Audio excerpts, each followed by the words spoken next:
off what is a do-or-die night here in Salt Lake. And Simpkins is going to let this fly, and so the Utah offense is going to come on the field as a late flag comes in. Flags everywhere, in fact. Terry Lydon is our referee.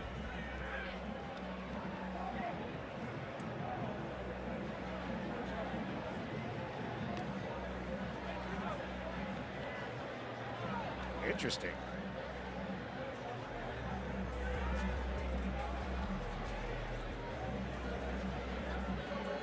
Touchback after that play. Personal foul. Correction, unsportsmanlike conduct. Number 40 of the receiving team is first of the game. Half the distance to the goal. First down, Utah. Ali'i Niumaituolo with the penalty. Let's see if we can see 40. So it's a touchback. Usually you're happy when there's a touchback because you don't have to hit anybody.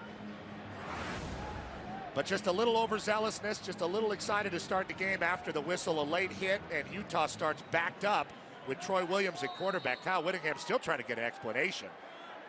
So it'll begin from the 12. And it will be Zach Moss on first down. And he will get swallowed up. Drew Lewis is there along with Malumba for the stop. And so what a year it's been for Troy Williams, Pete. He was named the captain less than a week before the season. Just days later found out he wouldn't be the starter for his senior season. And yet, with Huntley hurt, he has gotten some opportunities, and here he is starting on senior night. Yeah, interesting turn of events for him in his career, but he has been a class act throughout the year, handling everything. Here he is on play action, finding Darren Carrington, and not fooled the defense. Evan Worthington is there for the stop. Well, you know, Colorado's defense lost a lot of guys from last year's team. A lot of those guys playing in the NFL. The buff back that time, Evan Worthington, chasing down Carrington and making sure he didn't get down the field. But I like the call for Utah, trying to find ways to get Troy Williams comfortable, move him, short passing, things of that nature. So a 3rd down and 7. Williams with a blitz coming, and he throws complete. Damari Simpkins a first down to the 25-yard line. A 9-yard pickup. You can see Troy Williams relieved to get that second downfield pass out of the way and record a first down after the penalty. Damari Simpkins, kind of a Swiss Army knife of a player. That's what his offensive coordinator, Troy Taylor, describes him as. They've had some trouble, the Utes, developing outside receivers over the years. But that time, Troy Williams stands in and is able to deliver. Remember the backup today, Cooper Bateman has never thrown a pass here at Utah. There's Troy McCormick just into the game. Very close to and should have the first down. Afo Laguda finally ran him out after a pickup of 11. They're doing a good job mixing up their personnel here in the early onset of the game. Troy McCormick Jr. is the fastest back that Utah has, and they find a good way to get him out in space. Nice blocking on the edge from Damari Simpkins there, locking up a defender. That's enough for a first down, and Utah's playing pretty quick. So a drive that started with a penalty is now moving out across the 35. There is Moss grinding for 2 yards. Chris Malumba with the tackle. Petros, what's to watch for tonight? Well, we saw the first catch of the game went to Darren Carrington. There he is. You know, he transferred from Oregon. He is one of the more versatile and explosive players Utah has had out on the edge catching the ball in a long time, but he has been beat up. And on the other side, we talked about all the guys that Colorado lost in their secondary. One guy they kept is Isaiah Oliver. Now, he has been hurt, but man, has he been impactful when he's in there. Here's Moss weaving his way out towards the 45 to bring up 3rd down and short. The captain, the senior Derek McCartney on the tackle. On that last play, it was your two guys, Isaiah Oliver and Darren Carrington, matched up at the top as the play went left. And if Carrington is healthy, I would expect Isaiah Oliver to go with him almost everywhere he goes to stay in man coverage with that one player. It'll be the safety of Alabi Laguda lined up in the slot to the top against Carrington right now as Moss, the running back, comes to the bottom. 2 tight ends, and Williams running behind them for the first down. Now this is a great equalizer for the Utah offense, is running the quarterback. And if Tyler Huntley can't go, who is the more explosive runner, Troy Williams is going to be able to do it. He is also very effective with his legs. When you run that quarterback, you run the risk of the guy getting hurt, obviously. Utah starter is out, but at the same time, you really do even things up for the offense, allowing for an extra blocker to find more lanes inside the line of scrimmage. That time very successful for Troy Williams. Nice play call. And now a first down into Colorado territory. And Williams is going to throw against a four-man rush. Lofts it for Singleton, and it's broken up. Isaiah Oliver got a hand in. They're keeping Oliver down on the right side defensively, and he's just taking on all comers there. Versus Singleton, you see some hand fighting. Pretty nice throw. Troy Williams gave him a good chance to catch that ball. Yeah, a little bit of contact, but nothing bad. Good defense by Isaiah Oliver. Well, you know, Singleton has the spotlight on him. He caught 2 touchdowns against Washington with Carrington banged up last week in the loss. 2nd and 10. This is McCormick around the edge. Not a lot of space for him. Worthington nearly got him, and then Laguda cleans up. A 3-yard pickup. It's a lot of tackles this year for Laguda. 60 plus coming into this game, doing a good job of tracking down McCormick, scraping over the top. And you can see early in the game, Troy Taylor in his game plan has got a lot of end-around action or fly sweep action to McCormick, and we saw Moss run one on the first play of the game. Already 2 third-down conversions on this drive. Another 3rd and 7. Williams under pressure, and Drew Lewis brings him down for the sack and a loss of 10 yards. Make that 13 yards. What a play by the speedy linebacker. And here's Williams dropping back, doesn't see it, and just a delayed blitz, kind of a green dog move, we would call that, by Drew Lewis, the junior. Over 100 tackles on the year for him, and more activity in the backfield, forcing a punt from quite simply the greatest punter in the world. Here he is, the defending Ray Guy Award winner, and maybe we'll get it a 2nd year in a row. This ball is hanging and finally goes out of bounds.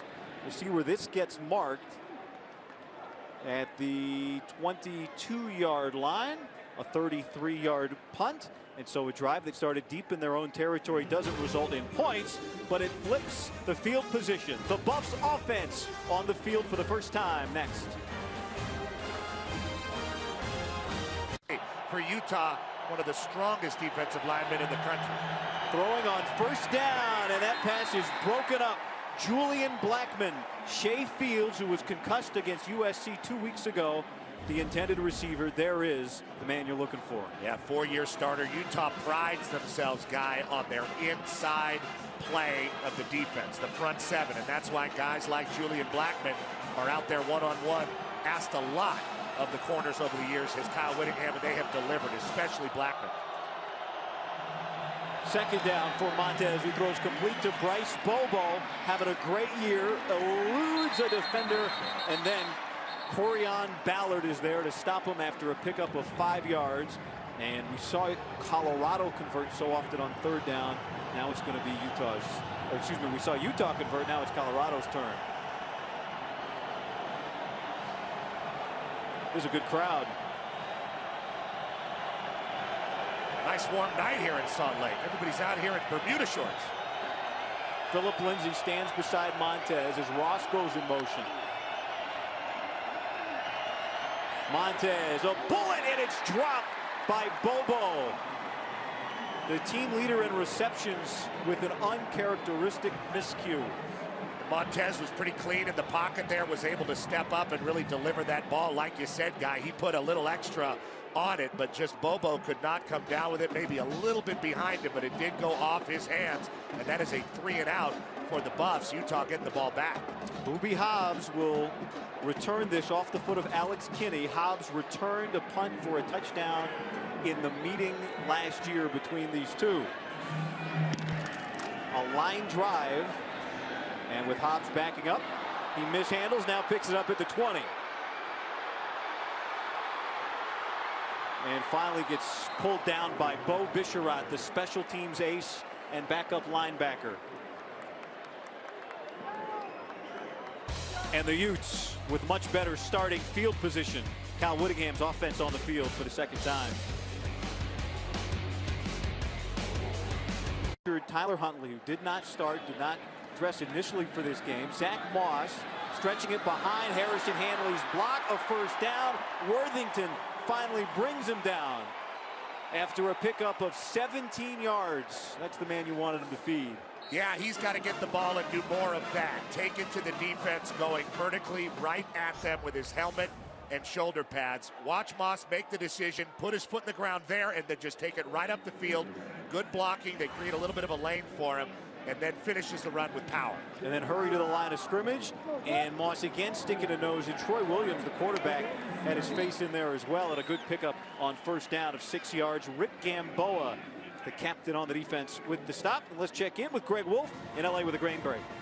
Guy, thanks. Number 21, Stanford, of course, headed to the Pac-12 title game. If UW can hang on against Washington State over on Fox, facing Notre Dame. And this is the first play from scrimmage, second half. Brandon Wimbush finds Equanimous St. Brown, 75 yards for the score. It's all tied at 17 in the third. Guy, Petros, back to you. All right, Greg. Here is Troy Williams complete to Moss out of the backfield. What a great year he's had catching the football. Still on his feet and down to the 25-yard line. Drew Lewis finally ends the run after a pickup of 25. Well, Troy Taylor's having a heck of a game to start out with the calls, really doing things to make Troy Williams comfortable. They had three first downs in the opening drive, but they stalled after a sack. They're getting it going now with Moss, and DJ Elliott, the D coordinator, told us they have had a lot of trouble tackling big backs, and you saw that there on the run with Moss. He did a great job. He already has 61 yards of total offense. This is Devontae Henry Cole sidestepping Lewis and falling forward near a first down, and he should have the first down just inside the 15.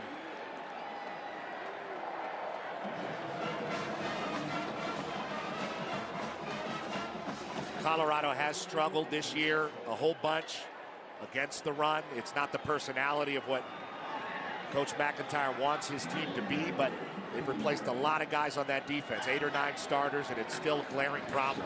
Another carry for Devontae Henry Cole, reversing field and losing ground. Afolabi Laguda, and a loss of 1. We talked to Troy Taylor this week, Petros. They really struggled last year in the red zone. They struggled early this year in the red zone. He felt like they've been better lately. Now, they've scored a lot of touchdowns in the red zone recently. You see there, 11 of 18. That's pretty good in the last 5 games. And they also have an excellent kicker, which changes the way they call plays in Matt Gay. And Huntley's development was a big part of that, and his ability to run as we have a Colorado Buffalo down. It is Chris Malumba, the junior from Finland.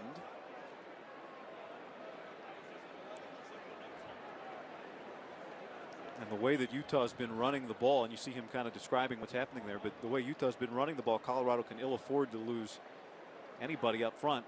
Certainly hoping that Malumba is okay as he walks off.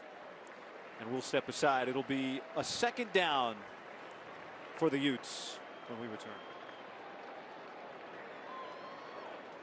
And return. Meanwhile, a second down and 11 for Utah's offense, with Zach Moss taking the pitch from Troy Williams and finding some space to deliver a blow and stay on his feet for the touchdown.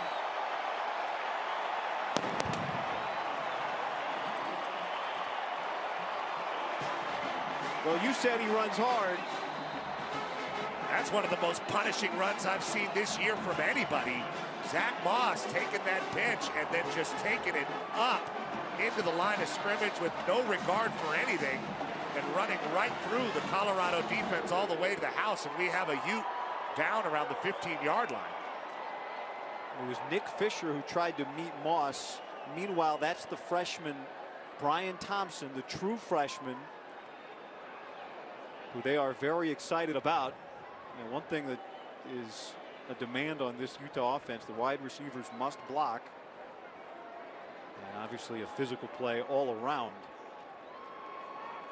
8th touchdown of the year for Zach Moss.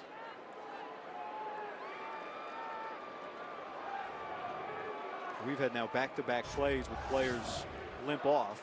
Now you're going to see it on the right side. There he is. just engaged in a blocking, and the leg buckles under him, the right leg, and even if you're not hurt on that play, it can be very scary. Let's hope Thompson is okay. In the meantime, Utah's really got it going. They have 6 first downs before that touchdown. Colorado's only run 3 plays.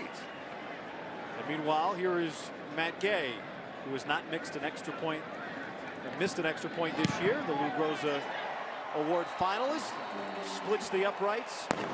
And so Utah, without a starting quarterback, Tyler Huntley, picking up where they left off, and Zach Moss rolling for the first score of the game.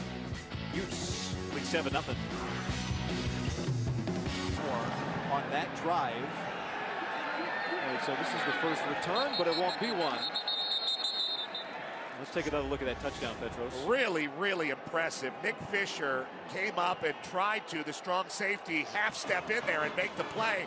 You can't half step against a guy like Zach Moss, especially when he's feeling it like he is in the early onset of this game. 7 touches and 76 yards already, and the touchdown for the back. And Coach Mack knows that they've got to do a better job tackling big, violent backs. They've had an issue with that all year long. Let's see if Montez can get the Buffs going. Only 3 plays, 3 and out, and that was that.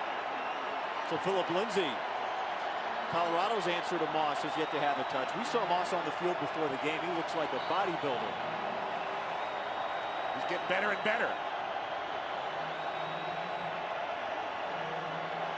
Montez with 14 on the play clock. First carry of the game for Philip Lindsay, and it's going just about nowhere. But to me, that's how Colorado needed to start the game, Guy. They needed to get Philip Lindsay established. He's their best player. Steven Montez has had some issues calming down in games throughout the year. Philip Lindsay is this grounding force for the Buffs offense. They got to get him the ball more. Juwan Winfrey, who had 2 huge plays, is at the bottom. Montez looking his way. And now finds him near the sticks. Winfrey coming back for a pickup of 8 yards. That was good patience that time for Montez. He's had a little bit of trouble keeping with his progression this year because the guy can run really, really well, and he's fast. That time he flushed out, kept his eyes downfield, and completed the ball. Big third down here. And they're going to go to Lindsay with it, and he escapes the pursuit, picks up a first, and gets out of bounds. Ballard finally got him out, and that is up near the 45-yard line, a pickup of 11 for the nation's leader in carries, 7th in the nation in rushing yards, 10th in yards per game. I like what he saw there because he wanted to get into the A gap, but he saw that soft edge and did not hesitate, went and got to the sticks. And a little tempo for the Buffs as they hurry, and it's directly to Lindsay, who flips it around. Lavika Shenault breaks nearly away, and there is Hansen. Chase Hansen, the junior, been in and out of the lineup because of injury, traveled to Washington, did not play last week, and we see his value. They need Chase Hansen bad, the junior out of Highland, Utah. 45 tackles this year, even though he's been banged up. He's been a great leader, much more solid through the back half if they have him. Good recognition that time on the reverse, making the play, really minimizing the damage. 2nd down and 7. Pressure up the middle, picked up by Lindsay. Montez with Lotulelei right in front of him. Bullet throw, Jay McIntyre. Was he in? A flag and a hat. Somebody stepped out of bounds as well. Certainly is a first down with the yardage down to the 38. McIntyre thinks he got the first down. Was he forced out of bounds, or did he go out and come back in of his own volition? Those are the questions being asked right now. Great job by Montez regrouping and getting that ball out. Interference, number 4 of the offense. 15-yard penalty. First down will be repeated. They called the pass interference on Bryce Bobo. 2nd down. The redshirt senior, who, like you said, is having an unbelievable year for the Buffs. They have such a deep receiving core. There you see him on the right side of the screen, engaged there, and that's where you saw the hat come off. He was the one out of bounds. Not sure McIntyre caught that ball cleanly in bounds, but it doesn't matter with the pass interference call. Now Colorado way behind the sticks again. 2nd down and 22. They need to get across midfield and to the 46-yard line to pick it up. Chris Bounds, the H-back, And Montez is following him. He gets the block from him, breaks the tackle of Ballard, and he picks up 21 yards. Very close to a first down. Bradley Anai on the tackle. Well, Guy, we talked about Petros, they might give him the first down. I think he's going to get it. You know, we talked about how Utah uses the quarterback running the ball as an equalizer. Well, Colorado can do the same thing, and you got a guy like Steven Montez who's got a big arm, but he's also got great legs. And finding a way to keep him balanced between the two and working progression and looking downfield has been a challenge this year. That was an explosive run, and he showed some good hips. Over 400 total yards of offense for Montez alone. 376 through the air last week, or 2 weeks ago in the loss to USC. Philip Lindsay, huge hole, another first down. Casey Hughes, Donovan Thompson ended that after an 11-yard pickup. Both these backs are just going to go when they see it. Philip Lindsay saw a big hole. He tries to split the defenders there. Donovan Thompson ended up making the tackle, and one of the Utes ended up on the real bad side of that. That's Casey Hughes trying to get off the field. Looks like Philip Lindsay really rung his bell. Well, he returns. He missed 2 weeks, got injured in that Washington State game, and he's shaking his head as he walks straight off the field. The third player to need assistance already in this game, and there's no question. When Kyle Whittingham and Mike McIntyre get together, it's going to be very physical. Now, Utah's been like this for a long time. It took McIntyre a little bit of a while to develop what he wanted in Colorado, and basically what they've developed are teams that you have to beat toe-to-toe. You're going to have to beat them fair and square, and you're going to feel it on Sunday, regardless of whether or not you win or lose to the Buffs or the Utes. You feel it on Sunday that you played somebody very physical. Expect this game to be more and more physical as it continues. Mike McIntyre's first recruit when he took over was Philip Lindsay, who made the goal, I'm going to play in every game, and he has so far. Here's Montez looking for him as he wheels down the field and throw. Instead, shoots it over the head of the H-back Chris Bounds. Kavika Luafatasanga in coverage. Nice. Second down. You thought the coverage was good? No, I thought the pronunciation was better. The coverage was good, though. There's no doubt about it. They wanted Montez out on the other side to get the wheel route on the backside. Kind of a trick play call from Coach McIntyre's offense, but Philip Lindsay was covered up. Second down.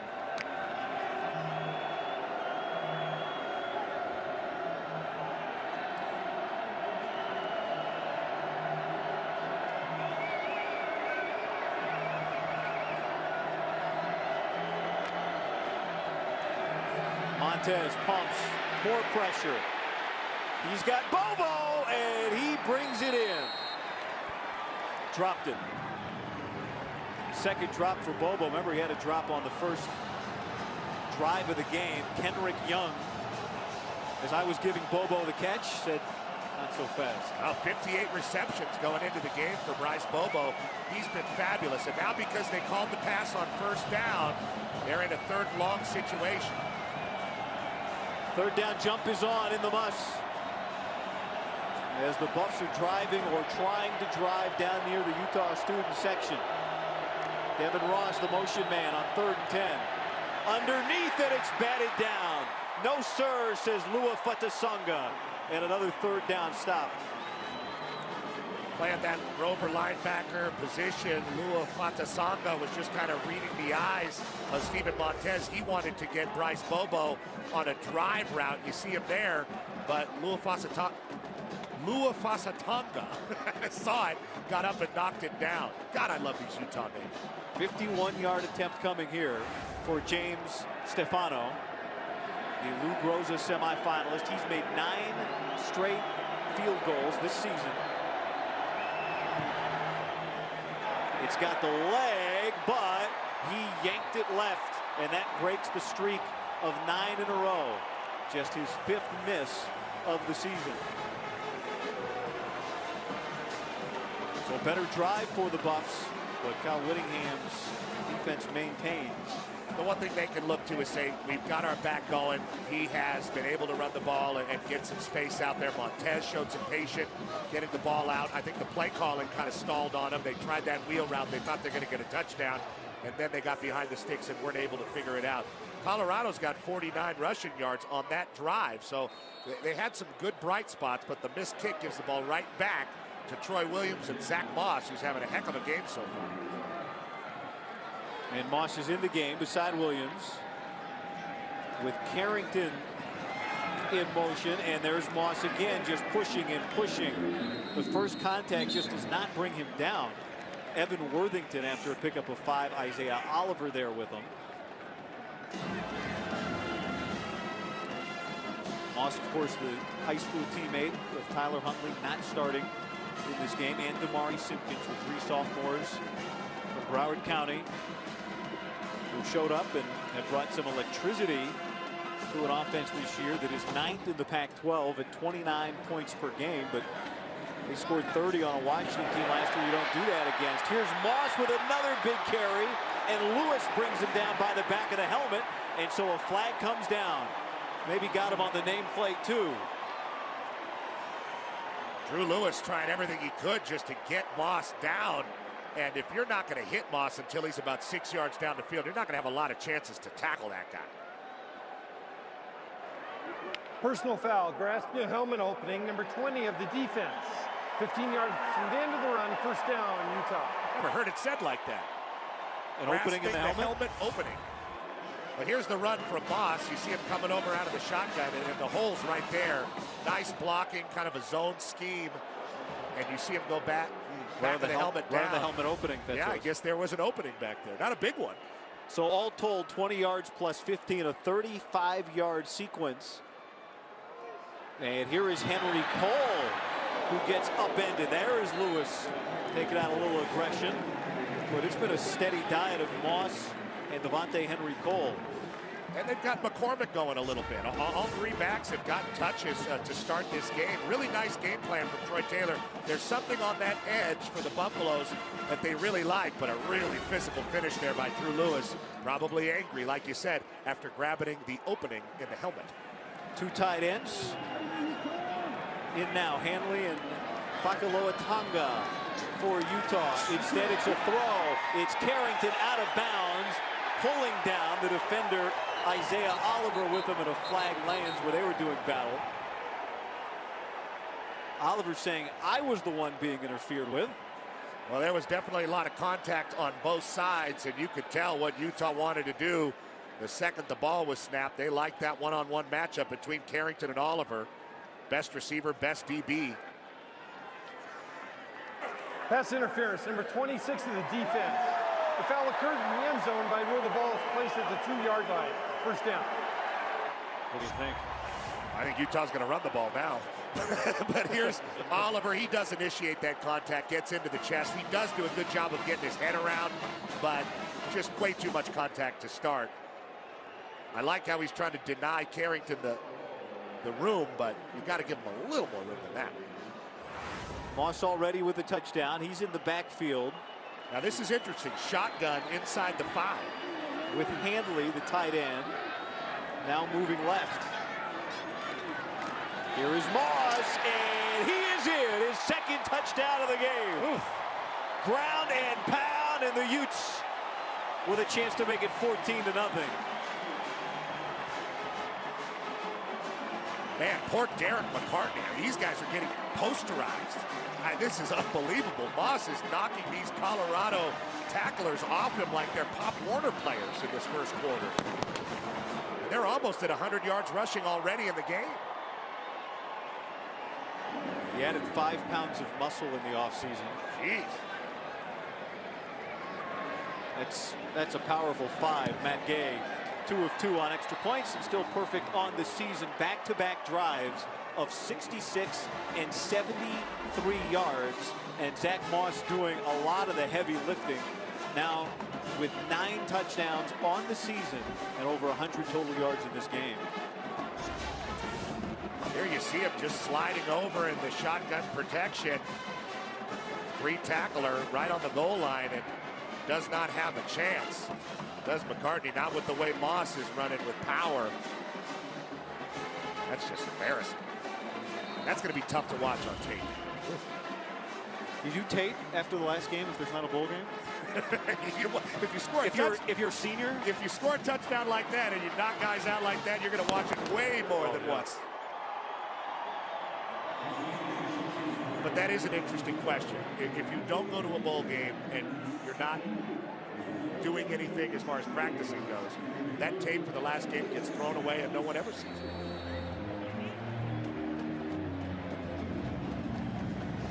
Where's your last game tape? Is that in the archives somewhere? Notre Dame USC 2000.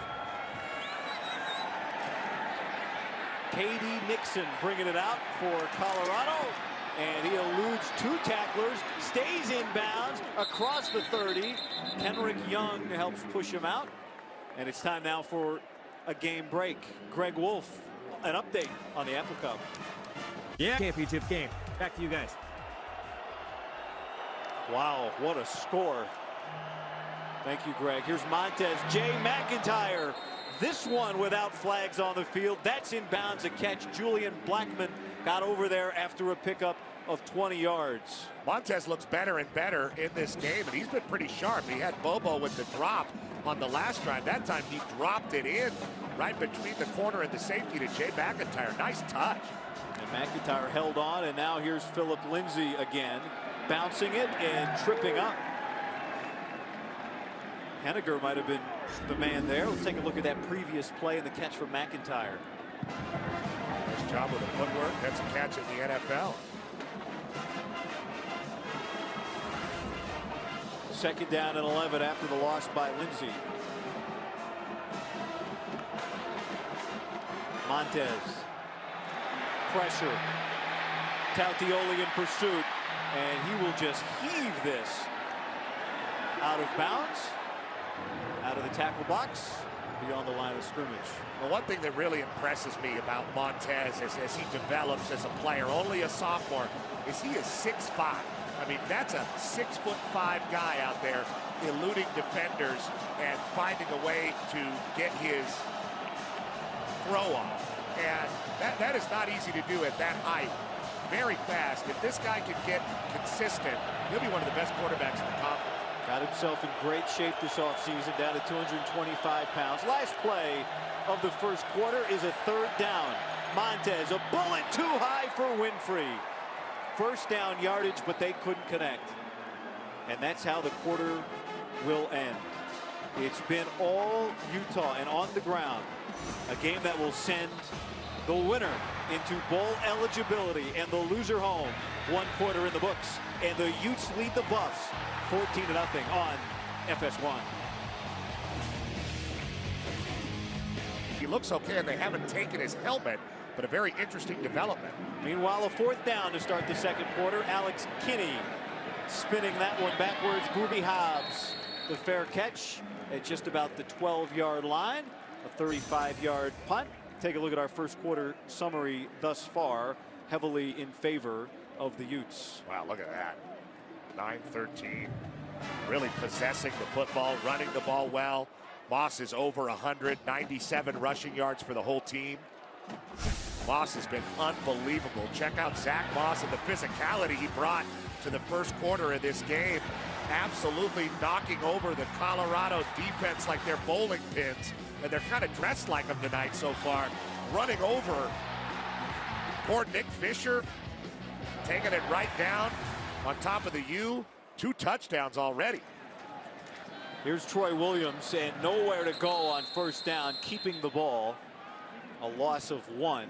Devontae Henry Cole, the running back in the game right now. But we look at the numbers for Moss, 10 touches and 103 total yards. That is Bryce Love level per touch production. That is, without the 80-yard run. Without the home run. Bryce Love, an unbelievable home run hitter and much more physical on the inside than I thought he could be, carrying the load this year for Stanford. Really impressed with him. We'll see if Zach Moss is that kind of back. He's having a heck of a back half of the year. He motions out of the backfield. That ball deflected at the line of scrimmage by Nate Landman, the freshman from Northern California. You know, it's interesting. You wonder if Utah should have just come out and run the ball and done what they're doing well. A little fancy with the quarterback. And once this Utah team gets behind the sticks, they really have trouble making it up. Basically, this is not Oklahoma State. They have a lot of trouble with 2nd and 15. This here, a 3rd and 11. Let's see what they can do. Quarterback run, and then that last play from just outside their own 10-yard line. They need to get to about the 22. Williams, good pocket, wings it to Singleton, a first down. He got away from Dante Wigley, the sophomore quarterback, and a big 3rd down pickup.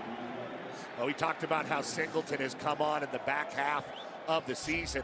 What patience by Troy Williams. This is really what's been lacking in this Utah offense. He stands all the way in the back, deals with the pressure, throws the ball through the wickets, and gets it to Singleton right on the edge. Good patience from both. Devontae Henry Cole, the running back into the game, and he takes it here, bouncing it outside, getting one block, and spinning forward for another Moss-esque run before Nick Fisher brings him down.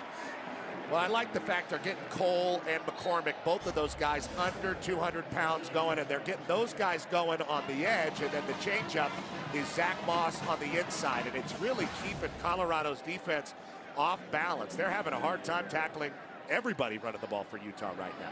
Big block on that outside by the tight end, Siale Fakilo Atonga as well, as Moss comes back into the game on 1st down, and they're going to feed him. Gets away from Edwards for a moment, then Edwards comes back with the help of Worthington to finish him off. Yeah, usually a guy like Edwards, and I know he looks smaller because he's wearing a single digit, he's 350 pounds. And if a guy like that gets his hand, doesn't that number look so small? If a guy like that gets his hands on you, the play is usually over. And that's why Utah has been doing such a good job with their offensive line in the last few weeks. They're developing and getting better and better, keeping their backs clean. That time, Edwards got free and got right on top of Moss. He's lost 35 pounds since the spring. He came in at 385. Here's Williams taking a shot, and he's got Singleton down inside the 25-yard line. He beat Dante Wigley to the 24 and a pickup of 40 yards. Well, that is the second absolutely dime-like throw from Williams, who's taken great advantage of his opportunity as a captain to start here as a senior in the final game at Rice-Eccles Stadium. You can't throw it any better than that. He just ran right under it. This offense hasn't skipped a beat without Tyler Huntley tonight. The fake to Henry Cole, and Williams breaks a tackle, trying to get to the edge and shoved towards the white mark by Isaiah Oliver. Good job by Oliver getting on top of that play and preventing more. But it's a pretty interesting thing. For me, it's mind-boggling that quarterbacks in today's day and age are expected to drop balls in like that and be patient and work progression and throw it, and then run the ball right into a guy like Isaiah Oliver and have a violent run and break tackles and then come back and run the offense. Tim Tebow showed us the right way to do it for many years in Florida, and you just see it more and more now, these running quarterbacks that are just expected to do so much within the context of these offenses. This is Moss bouncing it through a hole and picking up another Utah first down to the 13-yard line. Finally, Evan Worthington ended the play after 10 yards.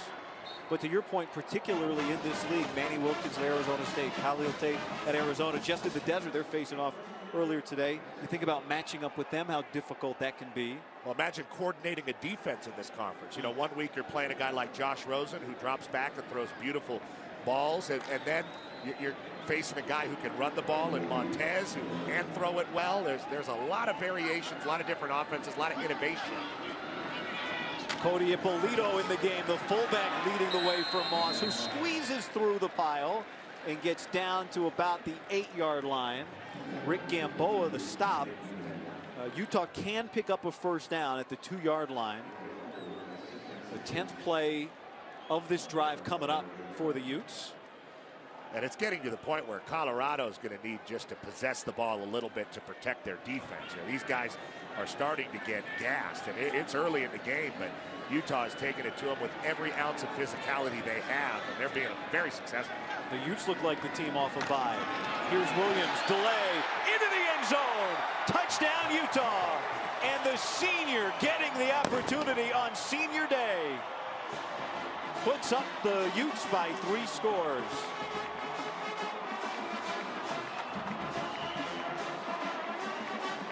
What a story for that young man. Was the starter all of last season. He got the C on his chest just days before he was told he wouldn't be the starting quarterback to open the season. And talking to the coaches this week, they've said he's been nothing but everything you would want out of the captain, Matt Gay, for the point after 3 for 3 on this game. They say Troy Williams has been an incredible teammate, and it must have been so hard for him. But here's the payoff. Well, and when you get the running backs going and everybody's watching them, things are going to open up to the quarterback a little bit. You got one-on-one coverage, and Williams is able to deliver the ball beautifully that time. The threat of the running back just too much, and he bumped. And boy, it was missed. And they enter the Pac-12 together. They've all been one-score games. But Colorado's got work to do as Katie Nixon brings it out and into space. And just about out to the 25-yard line with the forward progress. Time to go back to L.A. Greg Wolf, another game break. Guy, thanks. We go back to Stanford Stadium. Who says the Cardinal offense is all about Bryce Love? KJ Costello hits Dalton Schultz. Costello, 4th passing touchdown of the night to 4 different receivers. They've added another touchdown since. Stanford leads the Irish 38-20 fourth quarter. Back to you. So everything going right for Stanford between that game and Washington taking care of business for them in the Apple Cup.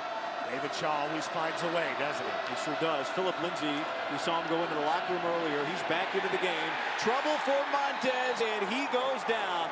Bradley Anai and Filippo Mokafisi with the sack. Filippo Mokafisi has been the vocal leader of this football team throughout the year. That time, Colorado wanted to get Philip Lindsay on one of those option routes on the outside as you see him go hot, but Montez, no time to look downfield or find his back. Absolutely swallowed by Mokafisi. 2nd down and 18. And this is Montez running. Got a block, but Chase Hansen slams him down with Leki Fotu following after a pickup of 2. This was just a quarterback designed run, a power play. They pull around the guard and the tackle and lead through with a fullback, and it's still not enough because the safety, like a missile, comes flying in. Chase Hansen making sure that Montez is on the ground. What a play, and now 3rd and very long. Hansen signed 5 years ago as a quarterback, making his impact as the quarterback of the defense. Montez setting up the screen to Lindsay. Fotu right on his heels, can't get him. And Lindsay squirms across the 30. Terrell Burgess at the 32, but shy of the 1st down. A pickup of 13 yards. And so the sack too much to overcome, and Alex Kinney on the punt. I tell you, I'm very impressed with just the level of aggression from this Utah team. They expected Colorado to be aggressive and physical. That's their personality. They are more than matching it so far. Ruby Hobbs back deep. Another booming punt. We've had some great punts. The special teams in this game great. Sends him all the way back to the 15-yard line. A 53-yard boomer. The Utes with the ball when we return. Here in Salt Lake City, Tom Hackett the first 2. And the punter for the Utes won it last year. Here's Zach Moss right back to work. A hammer for 14 yards. Isaiah Oliver with the stop. And there is Wisnowski. Won it last year, a consensus All-American. They got so many Ray Guy awards all over here. I was here a couple months ago with Coach Helfrich, who's in the studio tonight. He tripped over 2 of them just walking into the facility. They have them laying around like doorstops. It's incredible. And you ask Tom Hackett about it, he'll say this guy, Mitch Wisnowski, is much better than him. His Aussie brethren. 1st down.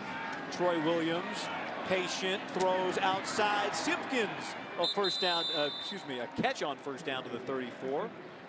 But last week, and Wisnowski, Kyle Whittingham says is a weight room warrior. Wisnowski picked up an unsportsmanlike penalty, celebrating a 17-yard run on a fake punt. Yeah, he spiked it. Spiked the football. Yeah, you can't do that. Well, he didn't know. No, they didn't He didn't grow up playing American football. And Cal Whittingham said he didn't realize he had to tell his punter that he can't spike the football. So he knows now. Here's Moss. Gamboa stayed right in front of him. It'll bring up 3rd down and 1 after a 4-yard gain. This is a huge 3rd down in this game for Colorado if they're going to climb back into it. And they have the ability to do so. They've climbed back into games throughout the year, but they've got to get this defense off the field and get their offense some rhythm here.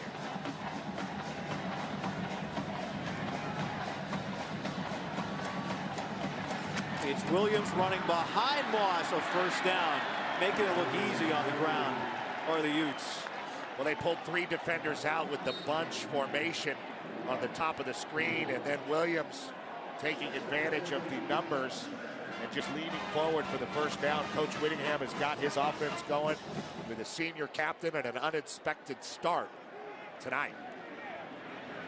Tyler Huntley, if you're just joining us, who came off maybe his best game of the season. Here's a reverse. Folks gives to Simpkins. He wanted to throw it, looked like. Now he's going to pull it down and run. Williams is out there near the 1st down marker where they mark him. Michael Matthews finally on the stop, but off after all that misdirection, a 9-yard pickup. Yeah, Troy Taylor trying for the early dagger in this football game.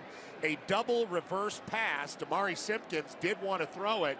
He tucks it in, and he's holding it out there in a dangerous kind of way. There you see Coach Taylor just having a good time calling all these wacky plays.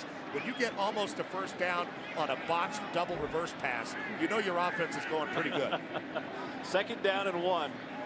It reminds Troy Taylor of coaching Jake Browning in high school, where seemingly everything worked. Williams deflected, and it falls harmlessly. Nate Landman got a hand on it. His 2nd deflected pass of this game already. Night and day for Troy Williams. Not just what he's done this year, what he did in the meeting between these 2 teams last year, the game that Colorado won for the right to go face Washington in the Pac-12 championship game. He was under 50% in that game. He's really struggled. He's been about 50% in limited playing time this year, but he is 7 of 10 throwing the ball so far tonight. 3rd down, and the ball is loose. Troy McCormick fell on it. McCormick might have gotten the 1st down. He's wrestling with it. Gamboa has it. We'll see what they mark here. It looked like McCormick had it controlled, but they give the ball to Colorado. Huge break for Colorado getting off the field. They give it to the smaller back on a 3rd and short, trying to catch the Buffs off guard, and he gives it up.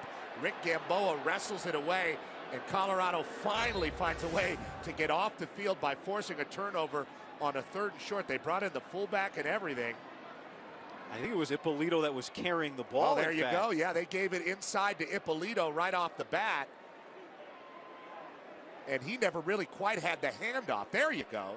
They tried to catch him off guard with the fullback, not the smaller back. The fullback, Cody Ippolito, who also plays linebacker, and Landman knocks it out. Gamboa comes up with the recovery. Huge for the Buffs.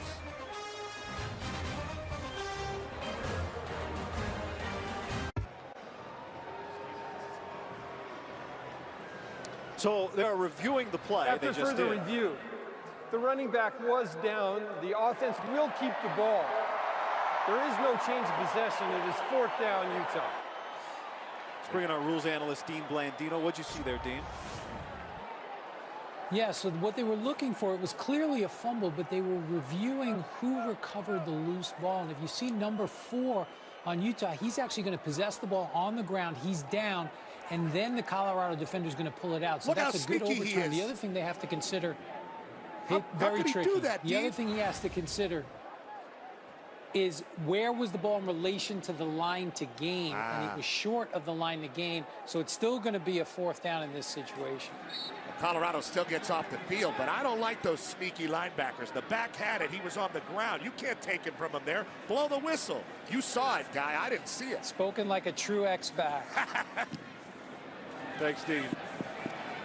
Ronnie Blackman waved the fair catch. That ball nearly chased down by Kenrick Young as it bounds into the end zone for a touchback. Wisnowski jogging off. He's been so good this year. 2nd in the nation in net punting.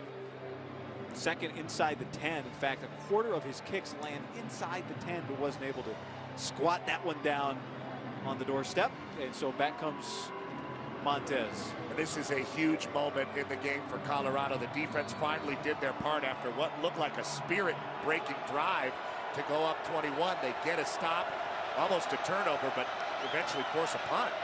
Philip Lindsay, no, Montez keeps it, and he's got a first down, and he slides down at the 33-yard line. Bradley Anai in pursuit. And Montez has looked sharp at certain points in this game, especially being able to escape and elude people and run the ball down the field. Nice fake to Lindsay that time and a good read. He's been hurt by a couple drops. There's Bobo in motion. This is Philip Lindsay through a hole, slithering his way, and tackled by Cody Barton. Out to the 37-yard line. Coming up on the State Farm halftime show, Mike Hill and Mark Helfrich in LA, Alabama. How about that, the Iron Bowl? They lose to Auburn, and Ohio State tops Michigan. That's all coming up, the State Farm halftime show. Philip Lindsay could have been stopped in the backfield, was able to break away for a moment from Hansen and at least get back to the line of scrimmage, maybe get about half a yard for the third down here. That's a battle between two very willful players, Chase Hansen and Philip Lindsay. Neither guy wants to give up in that situation, and another big moment for Colorado. Do they keep it on the ground to Lindsay, try to throw the ball to him, let Montez do it with his legs, or get this deep receiving core involved? 1 of 5 on third down tonight. This is Devin Ross, end around and a first down.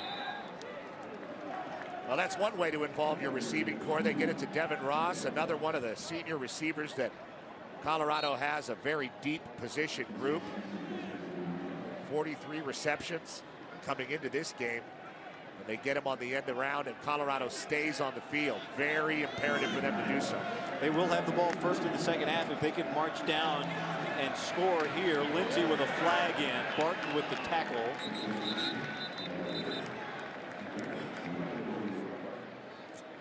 That flag landed around the interior of the offensive line. We had a penalty to start this game on the kickoff, but other than that, fairly cleanly played, at least in that category. And it's been physical. Personal foul, chop block, number 64 and 73 of the offense, 15-yard penalty, third down. Well, they got Aaron Hagler and Isaac Miller. Somebody's engaged and somebody chops him down. That is illegal. And they call this. Here it is right here. Yeah, that's going to get called every time. Hagler's got him, and then Miller chops him down. Nice call by the officials. They could see it there pretty well on the edge. Peter Tonga was the victim on that. So now it's 1st and 25. Montez gets away from Mokafisi, pointing, and can't get rid of the football. Barton, like a missile, comes flying in for the sack. Well, Cody Barton has made the last 3 tackles from scrimmage. Once they put him in the game, he's a local guy out of Salt Lake City. First, just an absolute breakdown in protection for Colorado. Everybody coming, and Cody Barton, who came in at the end of the Arizona State game and made like 7 tackles, earned himself more playing time. He's out there making more plays. There's Coach Morgan Scalley, the defensive coordinator, one of the best coordinators in the country, in my opinion. 2nd and a 3rd of the field to go. Philip Lindsay, a helmet off.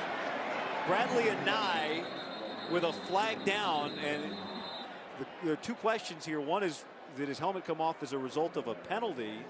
And if not, he cannot continue in the play unless it's the immediate action, which that might qualify as, but this looks like it might be going back the other way and that it will be a penalty against Colorado. Anai is racing off the field, though. Personal foul, hands to the face, number 76 of the offense. Half the distance to the goal, 2nd down.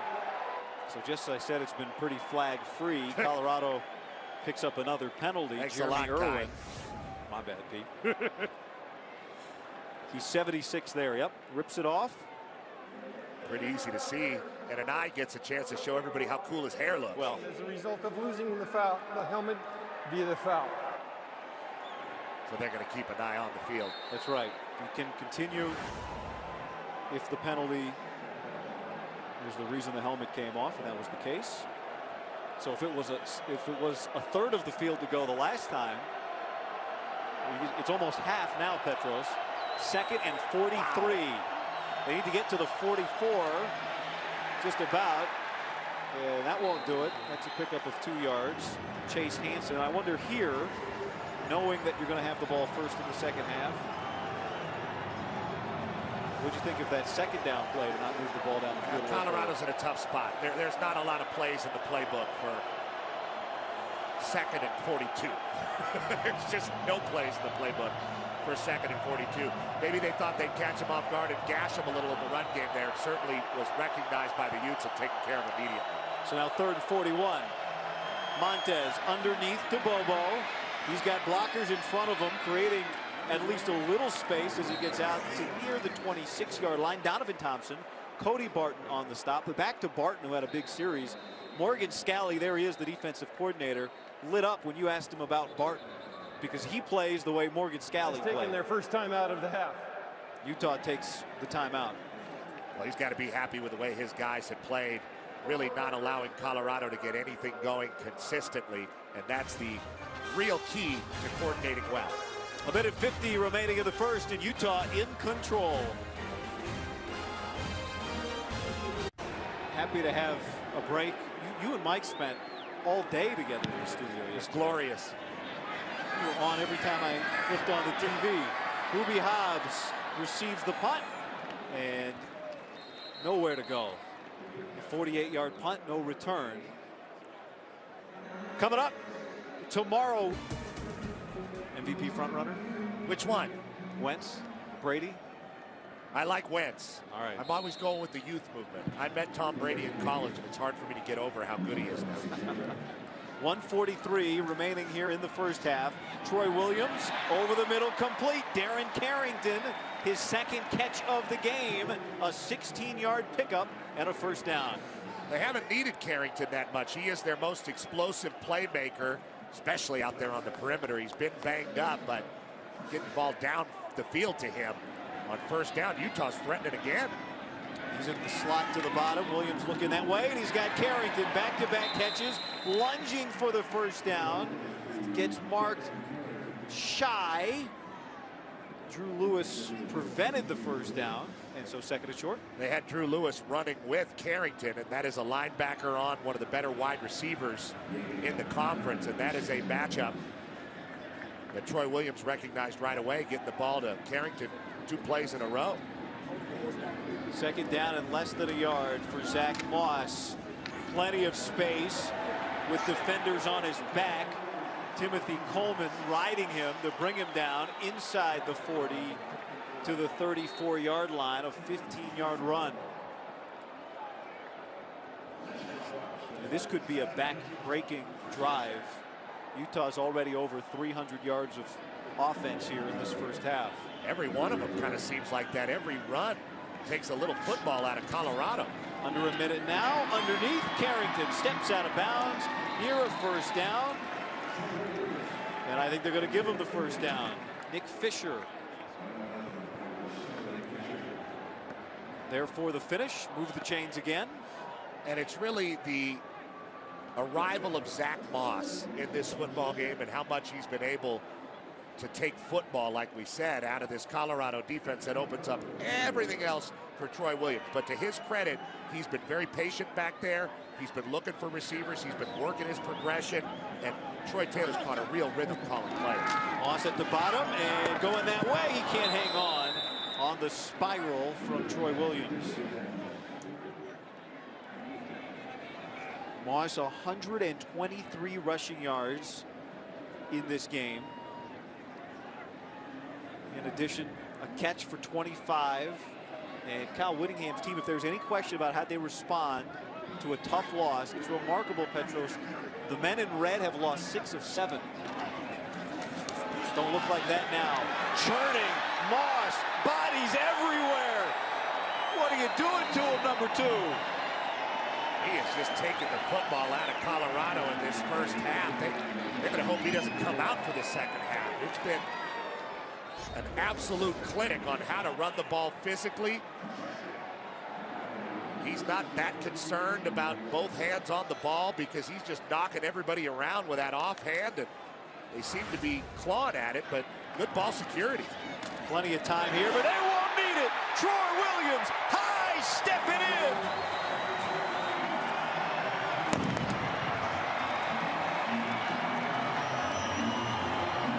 Well, it's pretty simple. If you can't tackle the back, the zone read game is going to be pretty lethal, and it has been twice now for Troy Williams. Pulling the ball and taking it across the goal line himself. What a night on senior night for the captain of the team getting to start. Have to be happy for that young man. 4 rushing touchdowns, 2 from Moss, 2 from Williams. Matt Gay 4 of 4, and Utah is over 200 yards rushing in this first half alone.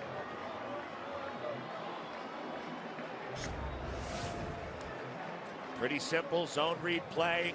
Everybody goes to Moss, including Nick Fisher, the strong safety in the backfield. And you just see how it freezes everybody. Offensive line washes down the rest of the bulk inside. And no problem for Williams, a senior out of Carson, California, Narbonne High School, home of the Gauchos. Well, after that Gaucho career, to this day, it was a long road. No doubt. He was Started a out in Husky, Washington, yeah. Gaucho to Husky to junior college. Do you know the? I do not. You don't know Santa Monica College? That's right up your alley. Santa Monica City. You got no mascot? I don't. Swoop to a Ute. And a long road, certainly. But this night has to feel worth all the work that Troy Williams has put in. We said it could be a back-breaking drive. And maybe it has been here before the half. As that sails out of the back of the end zone. Colorado has 23 seconds and 3 timeouts. They will get the ball first in the second. Try anything here? I think at this point, if you're Colorado, you got to regroup and get into the locker room and start to look in each other's eyes and say, did we not want to play tonight? What happened to us, guys? We've got to find a way to at least find our courage and pride and come out in the second half and stand up to this Utah team. Coach Mack is a good coach and a willful coach, and his team just did not come out ready to go tonight.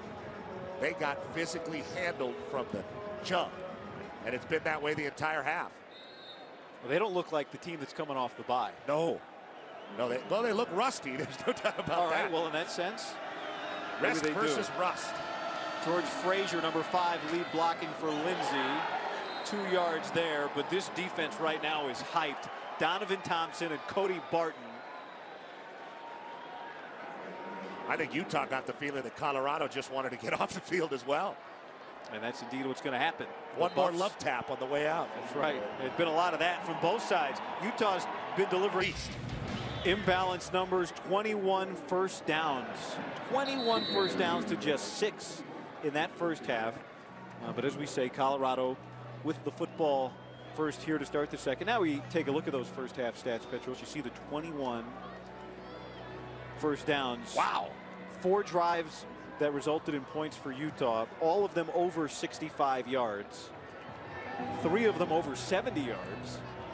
And each touchdown on the ground. Zach Moss with 2 rushing, Troy Williams with 2 rushing. And keep in mind, this is a game that Utah, right before the kick, announced they would not have Tyler Huntley, their starting quarterback.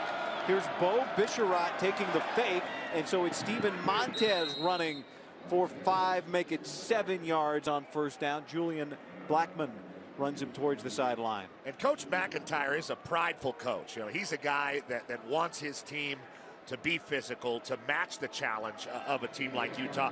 This is a proud program now. We're talking about the winners of the Pac-12 South last year. They don't look like it today. Philip Lindsay trying to inspire, but this has been the story of the first half. Filippo Mokafisi on the stop, and it's another 3rd down for Colorado, which was, well, a problem for them in the first 2 quarters. Coach Mack's team obviously lost a lot from last year's Pac-12 South championship team. but this is not an excuse for this performance. This has been a rough one. Steven Montez on 3rd down and 2 with Jay McIntyre in motion. Montez keeping, nowhere to go, stonewalled and stopped. And the Utes pick up where they left off. Filippo Mokafisi, the captain, the redshirt senior. We talked about Lo Lotulelei, but Morgan Scally says you talk about one, you have to talk about the other. They've been the 2 leaders of this defense. Yeah, number 93 Lotulelei and number 45 Mokafisi, brothers there right in the middle, and the Colorado offensive line is getting absolutely zero movement on that Utah front. Now those guys are hard to move, but they are absolutely stuck in the ground so far tonight in Rice-Eccles Stadium. They started the game with a 3-and-out. They start the second half with a 3-and-out. And so Alex Kinney back on the punt. And Booby Hobbs sent backwards, and he is knocked down and tackled. A great special teams play. K.D. Nixon, who returns, also able to finish off that 58-yard punt and drop Hobbs for a loss of 1. Kyle Whittingham, who loves special teams, not happy with his starting field position here. But once again, Troy Williams, take a look at his first half, and it was dominant. 10 of 14, 138. He ran for 2 scores. Zach Moss is 15 yards shy of matching a career high set against UCLA earlier this year. And there they are. And here is Moss on 1st down, dancing his way through the hole. And Rick Gamboa and Nick Fisher. Gamboa 32, making his 37th straight start. The junior captain, the team leader in tackles. And he is the captain in terms of understanding of this defense. And they need to get off the field here and get that offense back on, because it had to be an exhausting first half for the Buffs. This is Samson Nakua with his first catch and a 1st down. Evan Worthington there for the stop, but what looked so difficult for the Buffs looks so easy for the Utes. Well, when you get the run game going, everything opens up and it becomes very easy to call plays for Troy Taylor. Very simple movement play for the quarterback. He gets it out to Nakua. Now Troy Taylor has the convenience of trying to get the ball to all the different guys and spread it around. A quick throw, and that is complete. That is Carrington out to the 30-yard line. Nate Landman with the tackle. Darren Carrington with his 5th catch of the game, and that's a pickup of 8.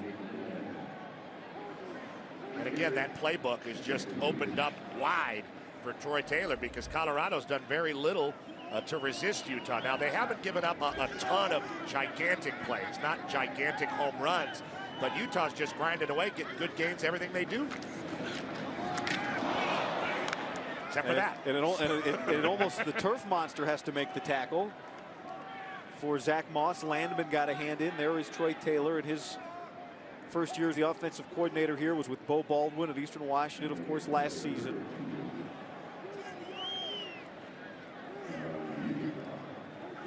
And it's been at times disjointed on offense this year for the Utes, but they felt like they hit their stride last week where they scored 30 on Washington. Here's a 3rd down. Williams rolling and no, can't complete it. Just behind Simpkins. I thought maybe he was going to squeeze it with one hand. Looked like he had it, but unable to pull it down as his eyes kind of came off the concentration of catching the ball behind him. A rare mistake in this game for Troy Williams with the ball behind Damari Simpkins, and lo and behold, Colorado forces a punt. We get to see this great punter. We haven't seen him much. You know, you wondered if we'd see Mitch Wisnowski again in this game, and there he is, trying to pin Ronnie Blackman in his own territory. And a big leg. Look at this thing hang, and Blackman's going to have nowhere to go as he brings it in at the 27-yard line. A 43-yard punt for the Ray Guy Award-winning hopeful for the 2nd year in a row. Buffs back with the ball. College football doesn't get much bigger than this. Number 9 Ohio State taking on number 5 Wisconsin in the Big Ten championship game, as Montez is incomplete on 1st down. I know you're looking forward to that Coming up next Saturday, 7 Eastern, 4 Pacific on Fox. We stream it on Fox Sports Go.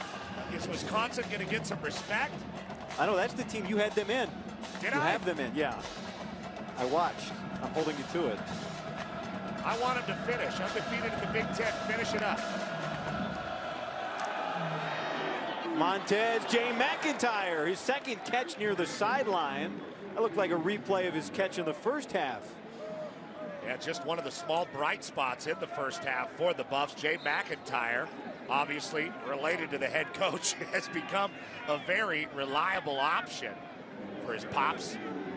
25 receptions, 348 yards coming into the game, a couple touchdowns. That gives him a little spark. Two coaches with their sons on the team. Alex Whittingham, the short snapper for Utah. Here's Montez looking for McIntyre. He's looking for a flag, and it comes in. Looked like Javelin Guidry, who was in coverage.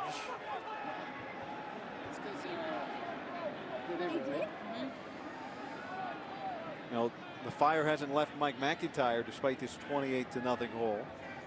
Well, I'm sure he had some fire for his team at halftime as well. Holding of an eligible receiver, number 23 of the defense. 10-yard penalty. Automatic first down. Penalty on Julian Blackman. Take a look. Well, there's Blackman out there on the edge. He doesn't touch anybody, so we had it right to begin with. Correction, the foul was on number 28 of Utah. There you go. And another little jolt in the arm for the Buffs. Let's see if they can capitalize on it. First down at the 42. Philip Lindsay dancing and just cannot squeeze through that hole. It seems to close quickly. Donovan Thompson on the stop. But if I was going to be able to feed one back in this conference in the second half of a game where I'm being beaten, it's Philip Lindsay. He brings it the same on every drive that he can. Nice tackle by Thompson there, but Lindsay's going to keep coming throughout the game regardless of the score, and maybe he can find a way to fight his team back into this. Maybe. That was his 10th carry. This is his 11th. There's a big hole. Getting a block from Bobo. Getting around him for a first down before Ballard runs him out at the 25. So a little bit of daylight now opening up for the Colorado offense with the holding call and the pass play to McIntyre previously. And now 2 runs for Lindsay, and he really presses that edge and tries to find it up the sideline. Knocked out of bounds for a good gain. 13, his longest of the game. Montez looking, wants underneath. Chris Bounds, the tight end, dancing inside the 10 into the 6-yard line. Corian Ballard on the stop there, and now things opening up a little for the Buffs. Well, Lindsay really kind of stretching things out with the wheel route, and this time they do bring the tight end underneath on the drive route and get him the ball.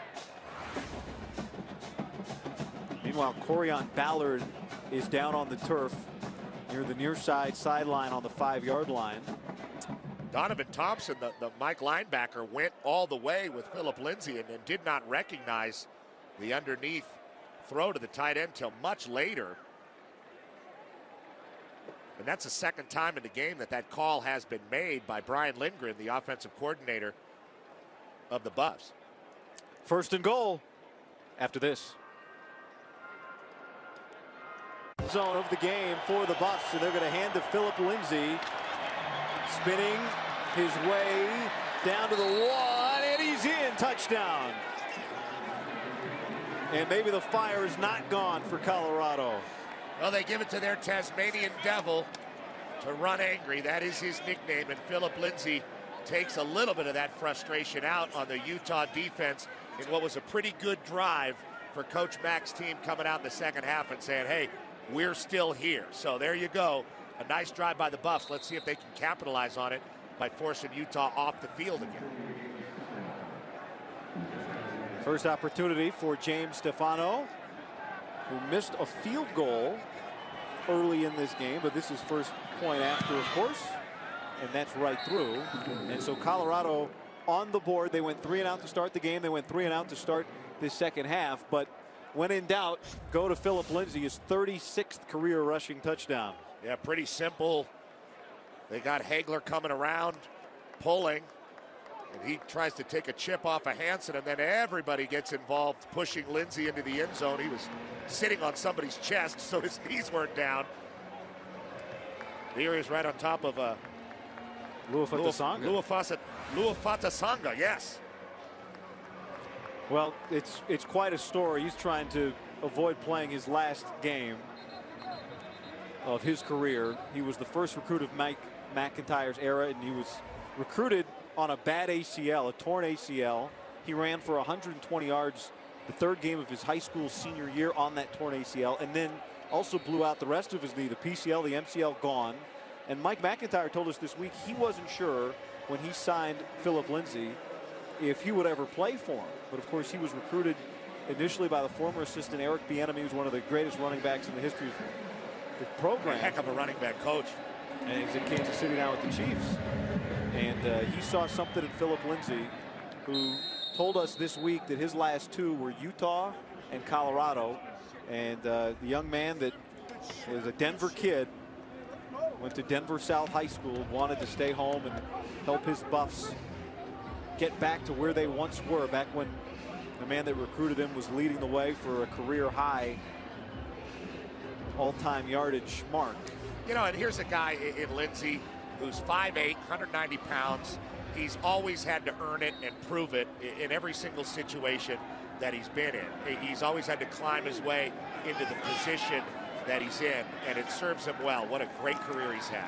Troy McCormick out of the backfield. Afolabi Laguda cuts him down, a loss of 4. I wouldn't mess around too much if I was Utah. I would get back to what was working in the first half, and that is Zach Moss running the ball and the zone read with Williams and Zach Moss. This just a quick throw out on the edge, trying to get 5 easy ones to start out the drive, and they start out instead behind the sticks because of very alert defense.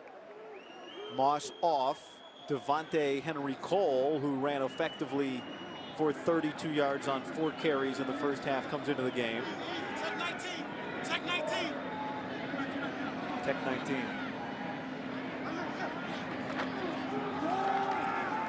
Henry Cole, huge hole. First down, dragging Lewis out across the 45 to the 44-yard line.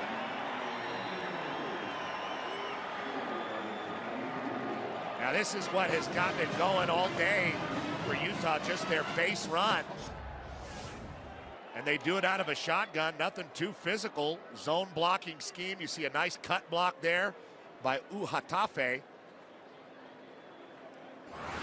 And Henry Cole looking physical, like Zach Moss finishing that run. And now we have a Buff down on the field. That's Rick Gamboa, the captain and leader of this defense. Their Mike linebacker. That would be a gigantic blow to Colorado and their confidence going forward in this second half. Well, he said this week, we told you he was making, this is his 37th straight start, but he said this week the key to this game would be to tackle, because Utah gets so much of its running production on yards after the carry, the quarterback running, and the running backs breaking tackles. And even without Tyler Huntley, that has held true.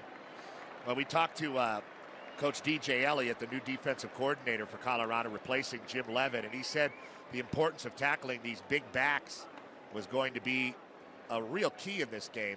But they haven't been able to tackle that guy, Troy Williams. They haven't been able to tackle Zach Moss. Little guys like Henry Cole are breaking tackles, and Colorado's had difficulty tackling all night long. There's Coach Elliott, played his college ball in Wyoming. He was at Kentucky the last 4 years. And his defense trying to figure out Worthington has Henry Cole slip through his fingers, and there is Leo Jackson III, the senior from Decatur, Georgia, who's been an effective player for them all year long, but that might be his first tackle of the night. Came into the game with 58 tackles, 5.5 sacks, and leads the team. There you see Henry Cole getting it going a little bit, 63 yards in a backup roll over behind Zach Moss. Those are Bryce Love numbers too per touch. Here's Moss again, battering his way for 5 hard-earned yards. Evan Worthington, Derek McCartney, and that looks like the rugby pileup that Mitch Wisnowski's used to. Now that's the face that those Buffs do not want to see in the second half. That's the guy you just get tired of tackling. They were having a hard time tackling him in the first quarter. Here in the third, if they continue to feed him the ball, he could very easily take the will out of Colorado's defense. First down at 10. Moss is back there with McCormick, flanking the quarterback Williams, who is going to throw. And he lines it down the middle of the field over the outstretched fingertips of Darren Carrington. Carrington a little slow to get up. But a lot of injuries for him this year. Kind of a struggle to get out onto the field. Had that lower leg injury against UCLA 3 weeks ago. He missed the Washington State game. He returned in the cold in Seattle last week, although intermittently.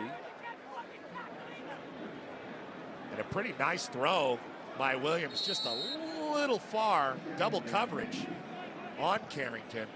Colorado came into this game wanting to drop 8 guys to kind of confuse the quarterback, but they've been getting run on so much it doesn't quite matter.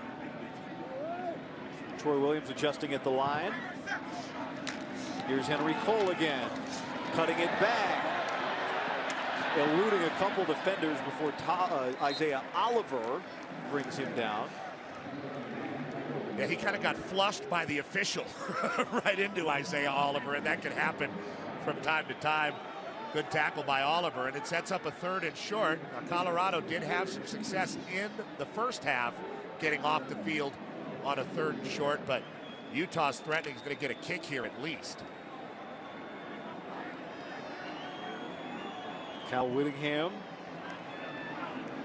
with 3 tight ends in the game, blocking for Moss, who patiently waits, breaks through for a first down, and Lewis wrestles him down to prevent another Moss breakout. Well, they brought in Cody Ippolito, the fullback slash linebacker, who did have a fumble earlier in the game, and you see him 48 come across the formation, and then you just see Moss dive in there violently into the line of scrimmage. He was not going to be denied that first down. And a new career high, now 160 yards on the ground, surpassing the 153 he laid down against UCLA. Akilo Atanga and Hanley fumble. Williams fell on it. A loss of 3, but he was able to beat Laguda to the ground, and Laguda is slow to rise. You know, I'm surprised that doesn't happen so much more in college football today, as the prevalence of the zone read has just become almost universal.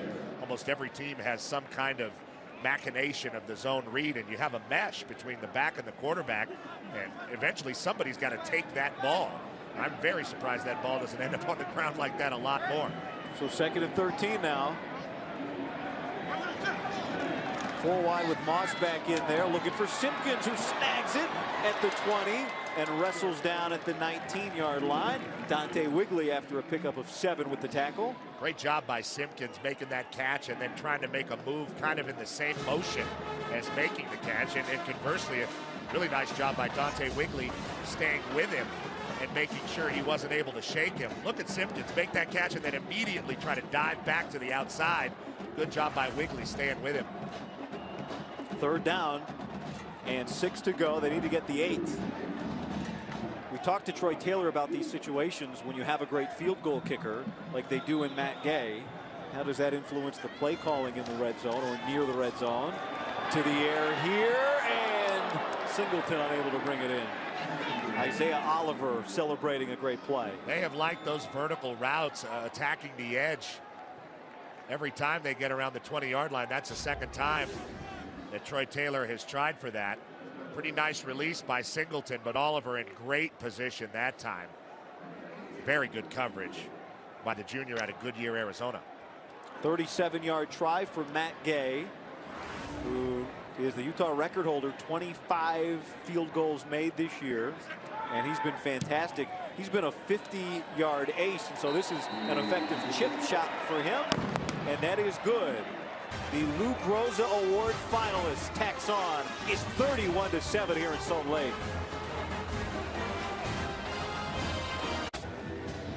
Just had their first possession that went into the red zone that didn't result in a touchdown. They were 4 for 4. They added the field goal, and this is Ronnie Blackman bringing it out for Colorado after they just scored a touchdown on their previous drive. Matt Gay, along with Mitch Wisnowski, the two specialists.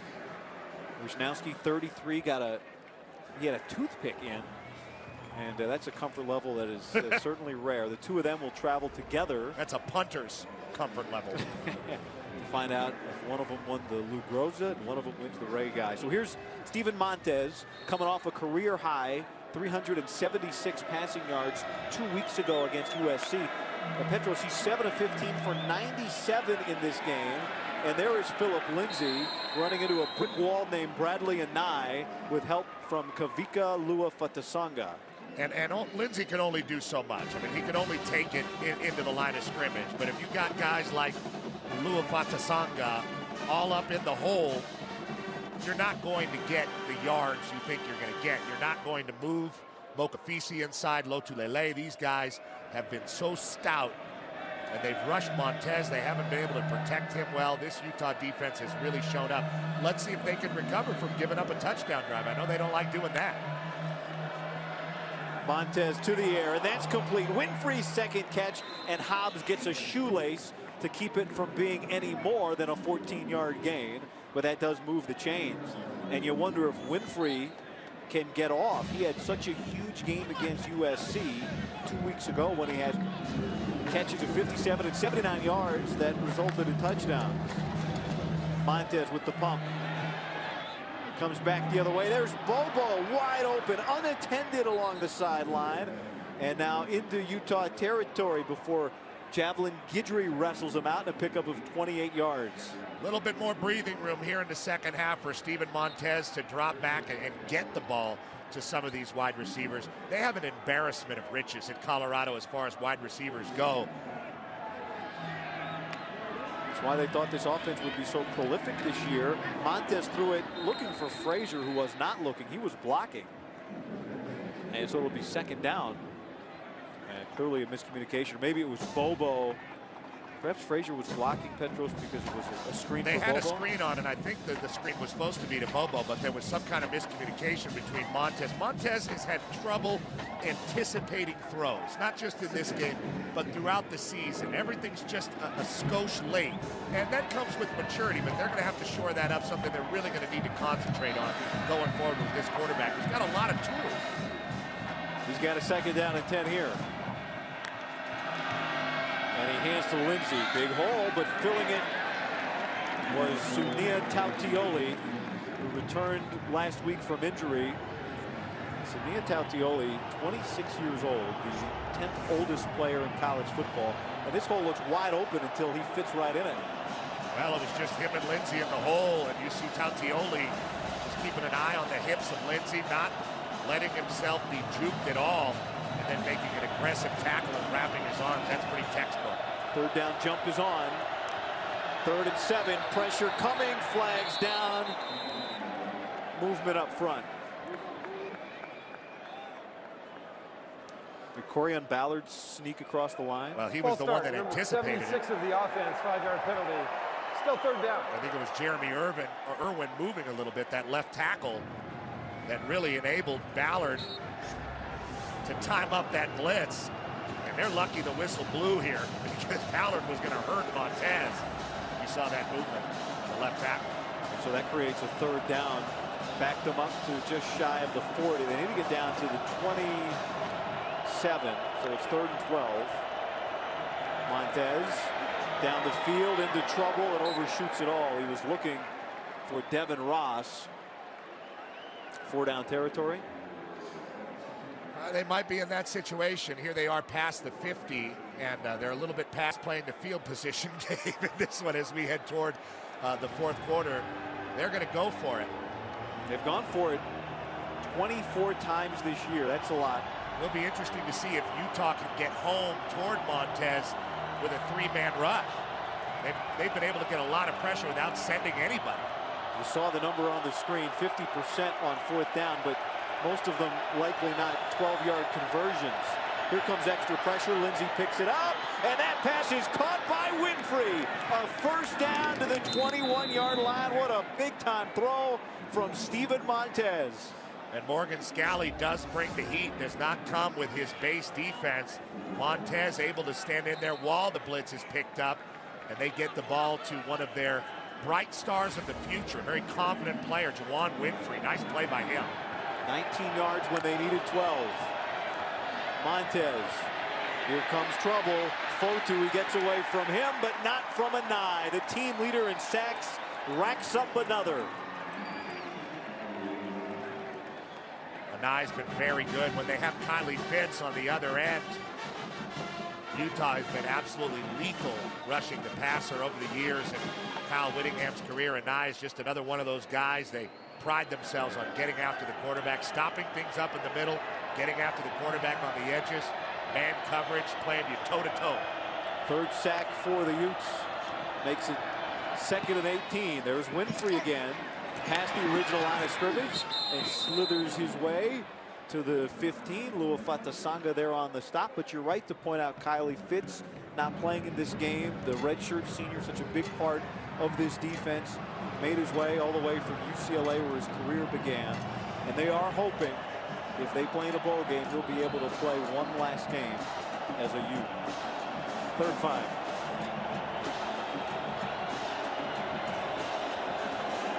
It's Winfrey at the top, lined up with Hobbs. Instead, it's Montez keeping, and Montez has a first down. Behind the block of Hagler, it looked like, out in front. Burgess and Barton on the stop. The old speed option. You don't see that very much. Steven Montez with an option, it looked like, to pitch it to Philip Lindsey, and that's what attracted most of the attention of the Utes defense. He put his foot in the ground and got upfield. Another nice drive by Colorado here, really marked by Juwan Winfrey's brilliance catching the ball. He's the inside receiver of the 3 to the top of your screen on 1st and goal. Montez empty, design run, backpedaling his way down to about the 4-yard line. Donovan Thompson and Bradley Anai there to meet him. And it's 2nd and goal after a pickup of 3. And then likely we'll see. Is Montez going to walk this off? He will. Happy to let the 3rd quarter run out. And so Colorado showing signs of life in this 3rd quarter, but so far 7 points to show for it and a chance at 7 more. Mike McIntyre, Kyle Whittingham, 1 quarter left. Only 1 advances to bowl season. Better forcing a field goal. Let's see what they can do. Right in front of the Muss on 2nd down and goal to start the 4th quarter, looking for their 2nd consecutive scoring drive. And Lindsey stopped by Bradley Anai. Yeah, he did a good job getting to the feet of Lindsey before Lindsey could really get his body set, his pads headed toward the line of scrimmage. Anai's doing a great job diving into that backfield and making plays. Another 3rd down jump. Less shaky than it was in the 1st quarter when everybody was here. But Colorado showing some life here in the 2nd half. Make it interesting here with a touchdown. And now a timeout taken by the Buffs with a big 3rd down for them coming up after this. Now George Frazier lines up in front of Philip Lindsey, a lead blocker at 280 pounds, and now he shifts towards the line of scrimmage. Montez fakes, following bounds, and he's into the end zone. With tight ends lead blocking, Aaron Hagler, the guard, threw the block that opened the hole, and Steven Montez scores back-to-back touchdown drives for the Buffs, and now they're going for 2. Really nice design on the play from the co-offensive coordinators, Brian Lindgren and Darren Cheverini. A lot of movement there. They lined up in a very traditional eye with the big fullback, getting those eyes big for the Utes. Then they fake. Then they fake an option and then come back around with the quarterback run. Very nice design and a good play inside the 5 for Colorado to score. And here we go. Let's see what they have dialed up for the 2-point. 4 wide. Philip Lindsey not on the field. Montez looking, and there is a drop. Bobo, his third of the game, right in his hands. Tough break for Colorado, who's finally got some momentum going, and Bobo having a tough one. But a great drive for Colorado, trying to scrap back 2 scores, a rushing touchdown for Lindsey, and then most recently a rushing touchdown for Montez. Damari Simpkins takes the line drive, and he's going to bring it out for Utah, running up the back of Cody Barton and out to about the 22-yard line. Let's take a look back, Petros, at the 2-point conversion that could have made this a 2-score game. Everybody's got a few plays dialed up. They had Bobo coming to the back of the end zone, and nobody went with him. A nice throw by Montez, and he just could not complete the play. Very uncharacteristic of Bryce Bobo, redshirt senior. Played a lot of football here at Colorado over the years. Been responsible for 34 first downs coming into this game, but just wasn't to be there. Devontae Henry Cole getting the carry. First offensive possession of the 4th quarter. Chris Malumba on the tackle and slow to rise. Now, this has been a punishing game up front for these Buffs. And they have gotten a steady diet as we near 40 rushing attempts for Utah. That would be the diagnosis if I was coordinating this offense. Of course, I'm not. I'm terrible at it. But Troy Taylor, I would run the ball as much as I could to Zach Moss. Troy Williams is going to throw it to McCormick. It was underthrown, and Gamboa was able to recover. And Williams missed the potential for a big play. And here you have a 3rd and relatively long situation. That's kind of a big situation now for Utah. They don't want to give the ball back to Colorado, who's had 2 straight touchdown drives. Well, no Tyler Huntley, who did not start as the quarterback, banged up in the Washington game. They're hopeful if there is a ball, if this score holds, perhaps he could come back for that. But boy, Troy Williams, his last game in this stadium, that last throw notwithstanding, has done a fine job tonight. Here's a 3rd down. Williams steps into pressure. That ball whistled dead, arm coming forward, incomplete. And so now Utah will punt.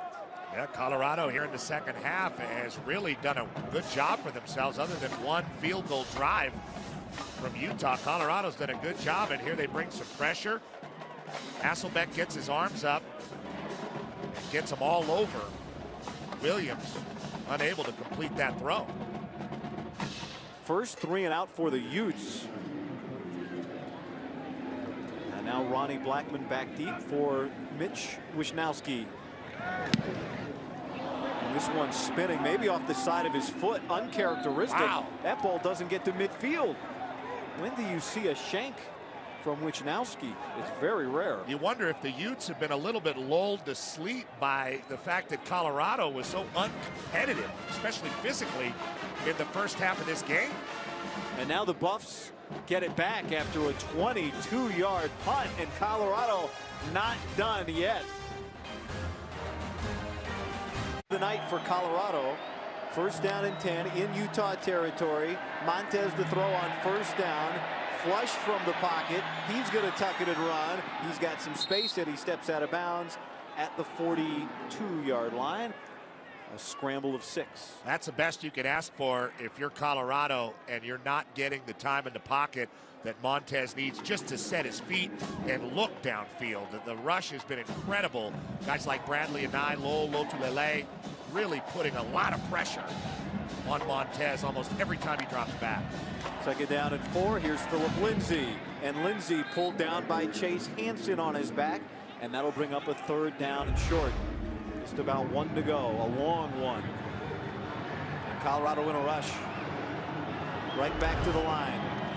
Right back to Philip Lindsay. Up first down as he jumps through inside the 35-yard line. 5 yards. And now we are seeing the 3rd straight drive that has some rhythm after it had been a 3-and-out fest for the Buffs offense. Yeah, I like how they got back up to the line of scrimmage really fast and got the ball to Lindsay before Lotulelei was really able to get set. Not substituting. Montez looking. Line drive caught. This time Bobo squeezes it.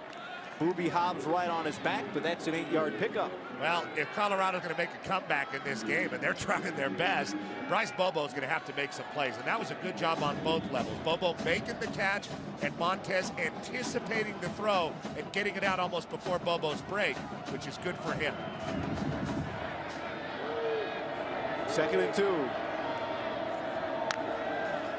Philip Lindsay takes the fake. Instead, it's Montez down the field. Jay McIntyre couldn't make what would have been a spectacular catch right in front of Javelin Guidry, a step on his heels.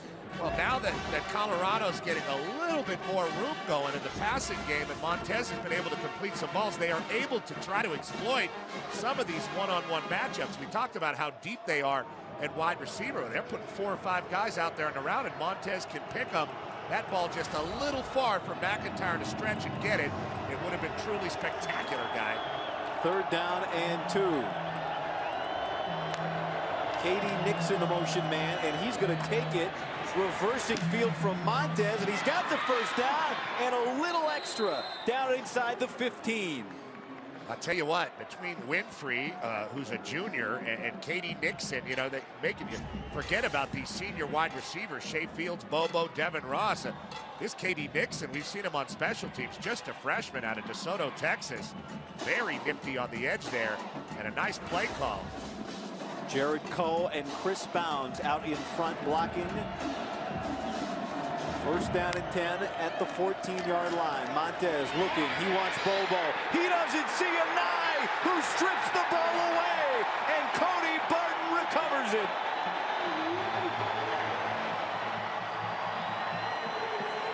And the Utah defense steps up.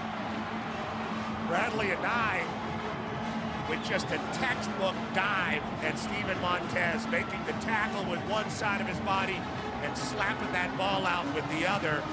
And very opportunistic Cody Barton with the scoop and attempted score. There you see an eye blowing right by Jonathan Huckins and just making that play with his hands. Good awareness by Barton to get it. Well, we talked about for both teams, there's been so many guys needing to be replaced this year. And Bradley Anae maybe had the biggest challenge, replacing Hunter Dimmick, the leader of Sac Lake City. And he has been fantastic this year, and Anae has been great in this game, Petros. 8 tackles, 2.5 sacks, and now that forced fumble. And here is Zach Moss right back to him.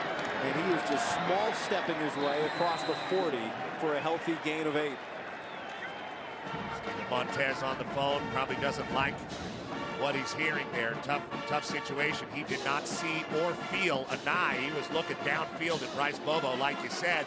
And if I'm the Utes, this is what I do for the remainder of the game on 1st downs or 2nd downs and shorts to keep Montez sitting down as he's become a hotter passer.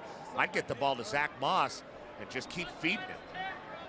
And what a heartbreaking moment for Colorado after back-to-back touchdown drives, and looked after look, great going starting in field again. position like they weren't going to be stopped. Especially after that 3rd down play by Simpkins. Here's Moss again, breaking through, 2nd and 3rd level. And into Colorado territory, Wigley and Worthington. And it takes more than one to bring down Zach Moss, who now is over 1,000 yards rushing for the season. Watch him whirl his way through the pit. I mean, he's using his upper body. He's swinging his arms around. He's protecting that football. Moss is starting to find his confidence. I remember after the USC game, Troy Taylor asked him, when did you become Superman? Because he really ran the ball violently against what is obviously a star-laden USC defense. And then he had some up and down moments after that. This is one of the great up moments of his football career tonight. A career high as he nears the 200-yard mark, although not on this play. That'll take 4 away. Nate Landman, who's been good for Colorado in this game, making another play. Nice call dialed up there by DJ Elliott, trying to take some of the steam out of this Utah run game, and they have been getting it across the formation, and that does enable Nate Landman to blitz in and make a play. There's Coach Elliott. And not been able to take the ball away. Just 10 interceptions on the year.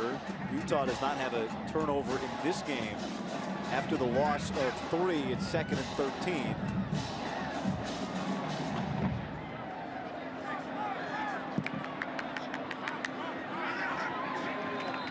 taking plenty of time. The play clock was expiring.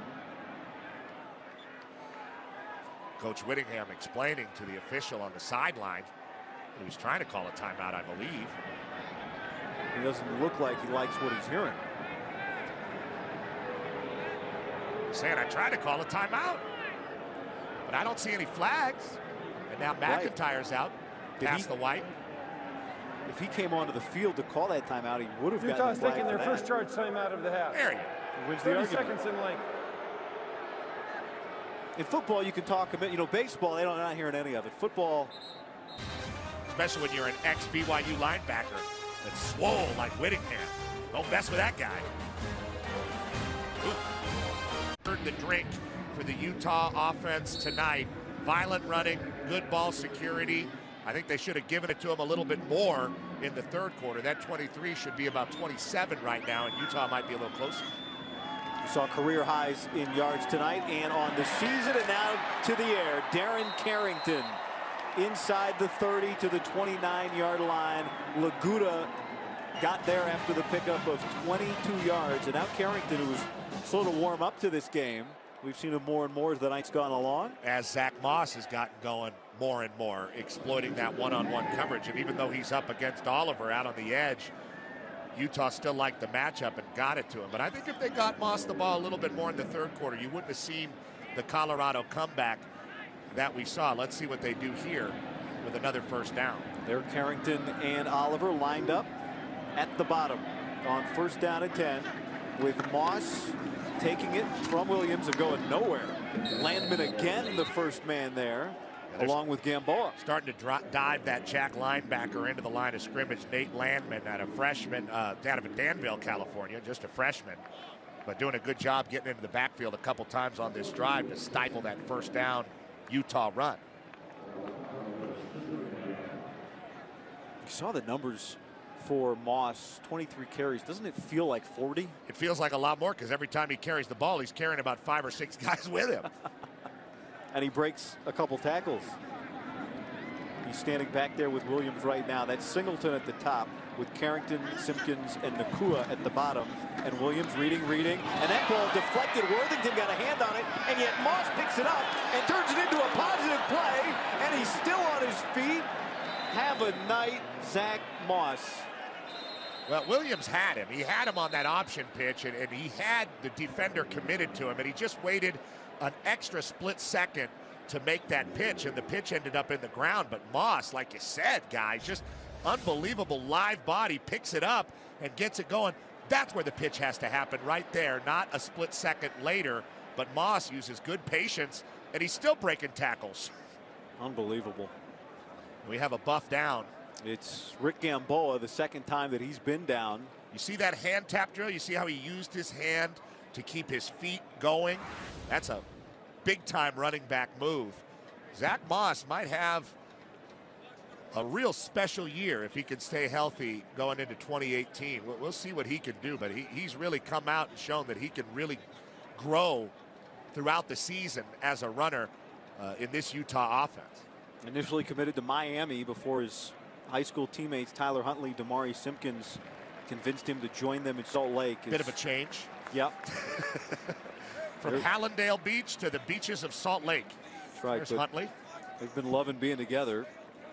As Gamboa walks off, Huntley's whole family is here. His parents, Ricky and Regina, came out for the third time this year to watch their son. And boy, what a game Gamboa has played. What a season he has had. This score holds, and this is the final game of the year for Colorado. The junior who came in well over 100 tackles to lead the team this year. And they say that there is nobody smarter on the defense. So that young man knows everybody's job on every single play, and without him, it is a different defense. So here is the D without him on 3rd down and 6.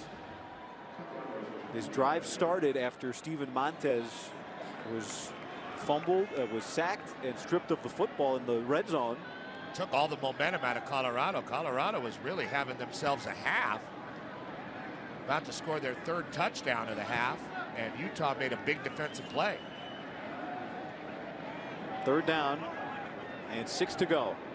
Play clock winding as they milk. Williams, pressure, And he is tossed down by Derek McCartney, coming in for the sack and pushing the line of scrimmage back to the 30, which would make just past the 30, make about a 47-yard attempt for Matt Gay, which is well in his range. He leads the nation in field goals of over 50 yards. 5 of 6 from 50 plus this year. Good stop by Colorado and the forcing of this kick, but a pretty nice drive by Utah, getting some positive plays after forcing the turnover. Good chance to put more points on the board here with Gay. Officially make it 48 yards. He's already hit in this game from 37 out of the Wisnowski hold, and this ball just pulling right down the middle. Dog leg left for Matt Gay. And after Colorado made a bit of a push, the Utes feeling back in control, just under 6 minutes away from becoming bowl eligible. On Fox, it all starts with Oklahoma at TCU, the Big 12 title. That's noon Eastern. Here comes Katie Nixon out of the end zone for Colorado and run out of bounds. So Oklahoma, TCU, the Big 12 title. That's noon Eastern. After college basketball, then in prime time, Buckeyes and Badgers Big 10 championship game at Indy. Until next week, Super Saturday on Fox. Where will you be? I believe I'll be in the Dallas Palace, the Jerry Jones Dome, for the Big 12 championship game on the sideline. I look forward to that. 3 weeks after Oklahoma won in Norman against TCU, Baker Mayfield went for 333. What's Gary Patterson going to have for him the second time around? Oh, he'll adjust. He's good at that. So after the Matt Gay field goal, Colorado back onto the field, turned it over on the last drive, taking a shot down, and Booby Hobbs nearly had a one-handed interception. Laviska Shenault, the intended receiver. Nice play call, and they really did give Shenault a chance, but Booby Hobbs, who runs very well, was getting the hand out and making the play. Could have been a little further out in front of him. You're right, fastest man on the team right there, 4.3840. The punt returner on special teams for Utah. The most colorful dreadlocks in perhaps all of the Pac-12. And your favorite name on the team. Trevon Hobbs. There is Shenault with the catch. Lowers his shoulder to get near the first down marker. Hobbs pulling himself up off the turf, and Montez in a hurry here with 5.5 to go. The score belies the fact that Utah, making Colorado, just had three straight really good drives, 2 resulting in touchdowns before the last resulted in the strip sack. Really had some momentum going. 3rd and short. And there is McIntyre with the catch of the first down, and Hobbs connects with him along the sideline after the pickup of 7. Very difficult to move the ball consistently, throwing it, dropping back almost every play against this Utah defense, because Morgan Scalley's defense can get to the quarterback with a 3 or 4 man rush. And we saw it a little earlier with an eye forcing that fumble. Montez again to throw, and that ball is incomplete. McIntyre got crunched by Corian Ballard, who's been flying around tonight on defense. Montez loaded up and throwing a bullet. Tautioli get a fingertip on that? Yeah, really almost got McIntyre destroyed. Ill-advised throw by Steven Montez. So now a 2nd down and 10 to go. Montez 14 of 27, just under 200 yards throwing tonight. He claps and pumps and throws, incomplete. Cody Barton broke it up.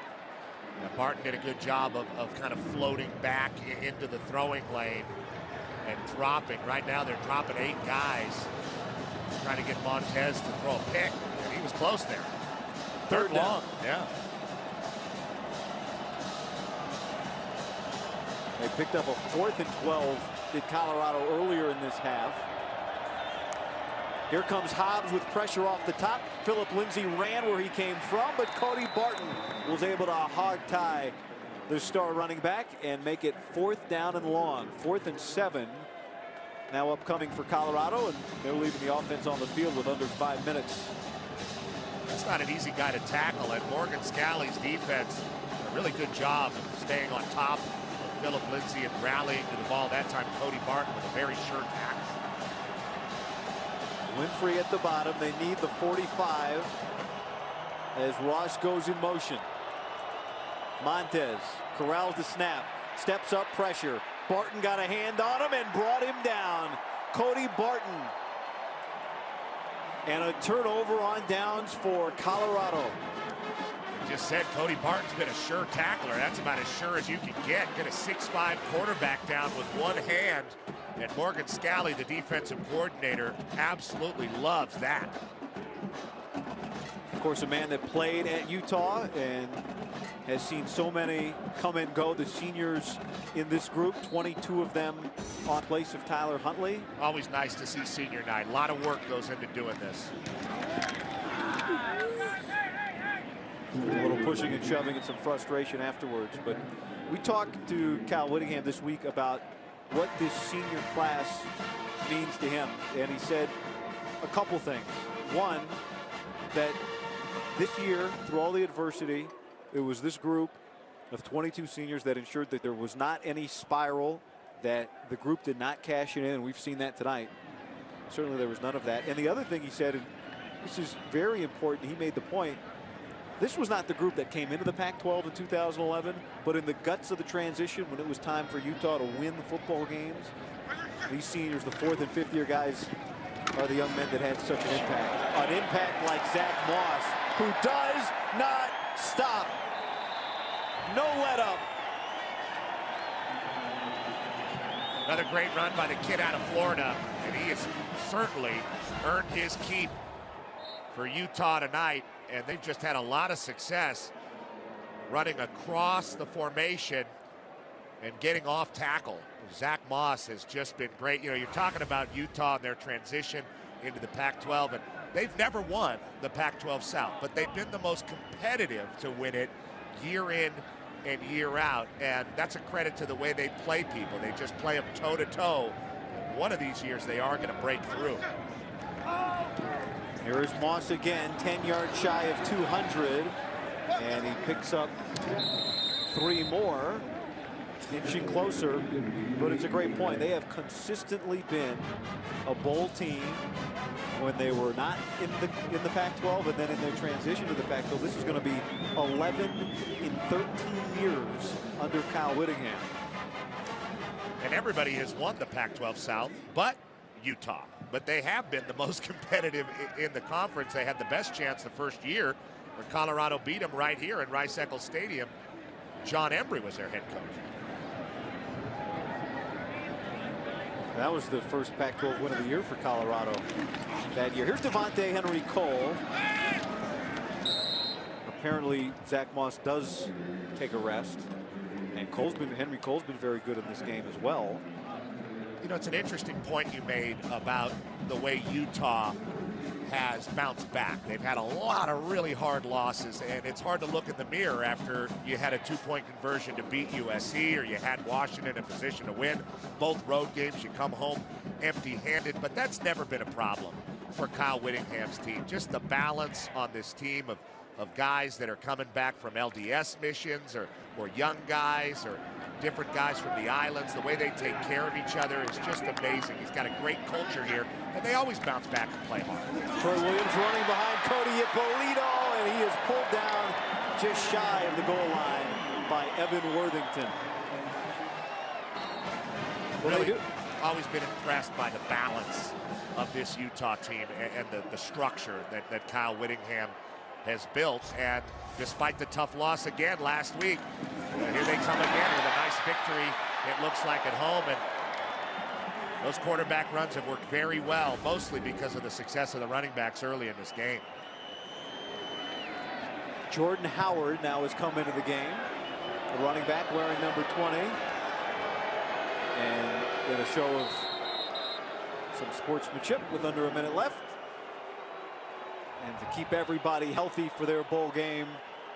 What a night, a senior night to remember for Troy Williams, starting in place of the man that replaced him to start the season, Tyler Huntley. And he was 15 of 24, threw for 180 yards, protected the football tonight. A handshake for Kyle Whittingham, who's going to go to his 11th bowl in 13 seasons as the head man at Utah. And extra practices for Kyle Whittingham, a better chance to continue to develop this young quarterback of the future, Tyler Huntley. But what a nice day for Troy Williams to be able to come out and lead this team as a captain after losing the starting job, getting the start tonight, and really being spectacular for the Utes. A night he will not forget. The C on his chest. You talk to the folks around the program, he certainly earned it, and they earned this win. On the other side of things, the defending Pac-12 South champs miss a ball. Yeah, they miss a ball.